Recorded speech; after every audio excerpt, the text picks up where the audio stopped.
welcome or welcome back. Today, I am going to discuss what has come up for me internally while I've been job searching, the emotions that arise, how I handle rejection, and how I'm reframing job interviews to show up as my authentic self. So, if you're new here, this channel is for fellow recovering people pleasers.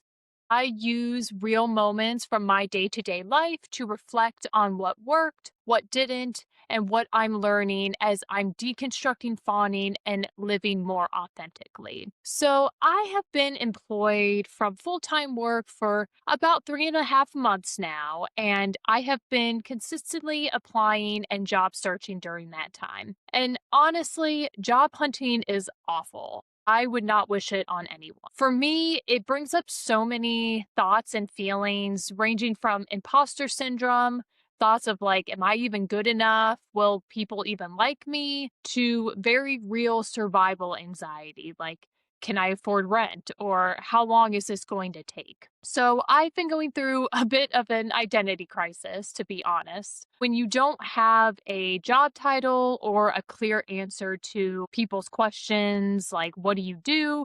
It does mess with your sense of self. When I meet new people, for example, I tend to talk more about past jobs that I've had rather than my more current jobs. And that's mostly because I'm reminiscing about a time when I actually enjoyed my work. And that's come with a lot of regret and spiraling thoughts, like wondering if maybe I wasted my time in school or if I have to start over now instead of moving up into a higher position. About a month ago, I hit a point of desperation in my job search where I was just willing to take pretty much any job to make some sort of money. And that's part of why I applied to a bunch of retail jobs and ended up working at a bookstore, which I ended up not enjoying and ultimately quit. I talked about that in a previous video, which I will link here.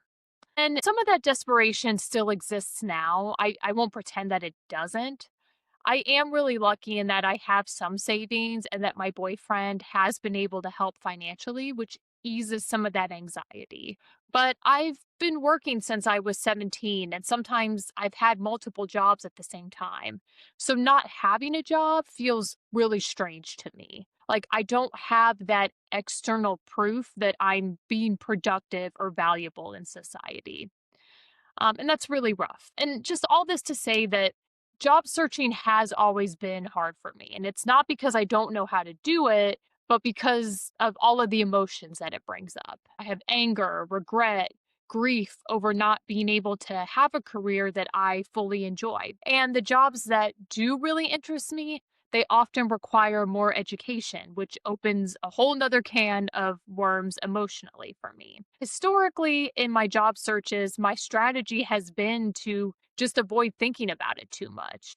I apply to everything and I don't really sit with the feelings. And I also tend to over prepare for interviews when I do get a job interview. I'll rehearse answers, anticipate the questions, and I try to subtly shapeshift into what the interviewer wants, or at least what I think they want. I think people pleasers especially struggle with interviews because we do pick up on everything, on those little tone shifts, body language, those facial expressions, especially when we can see it in a video call. And I have been in interviews where the interviewers seem annoyed to be there, or maybe they're tired. And instead of showing up confidently, I shrank and answered less thoroughly than I had planned. And of course, there are pros to this level of awareness. It can help you notice red flags, but of course, it's only if you don't talk yourself out of those red flags, which is something that I did in my last job, but that is a whole separate video that I will make in the future.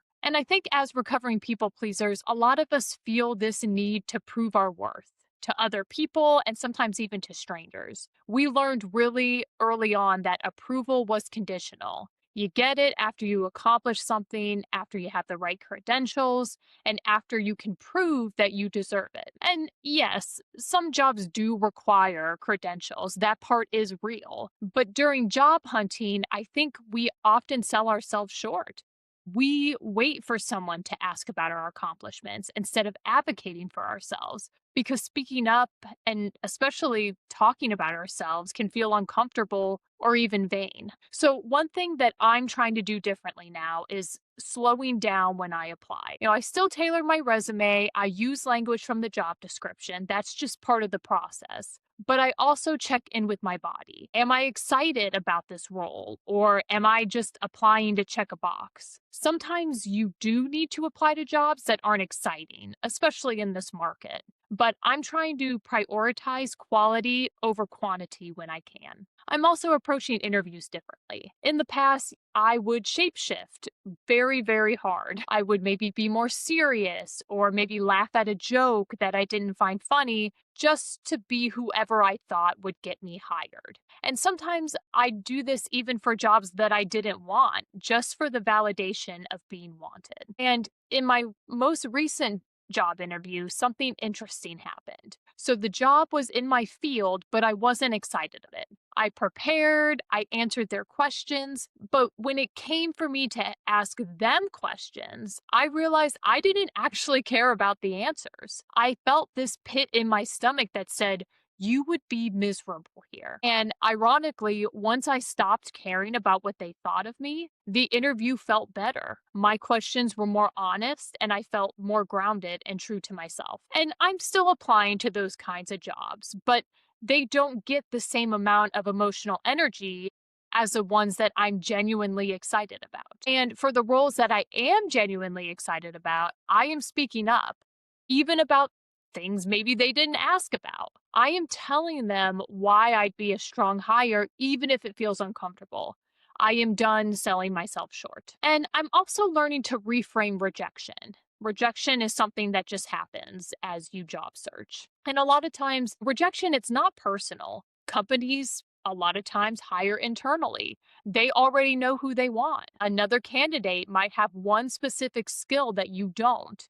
And that doesn't mean that you aren't qualified or capable. I'm trying to see rejection as redirection. If the people hiring me aren't excited about me, why would I even want to work there? I want to work somewhere where I'm valued, not just tolerated. And I definitely don't have the job market figured out at all. But I am paying more attention to my body and my emotions throughout the process, and that's helping me make better decisions. For example, I know now that different phrases like we're a family or fast paced environment, those are huge red flags for me that I'm not going to ignore.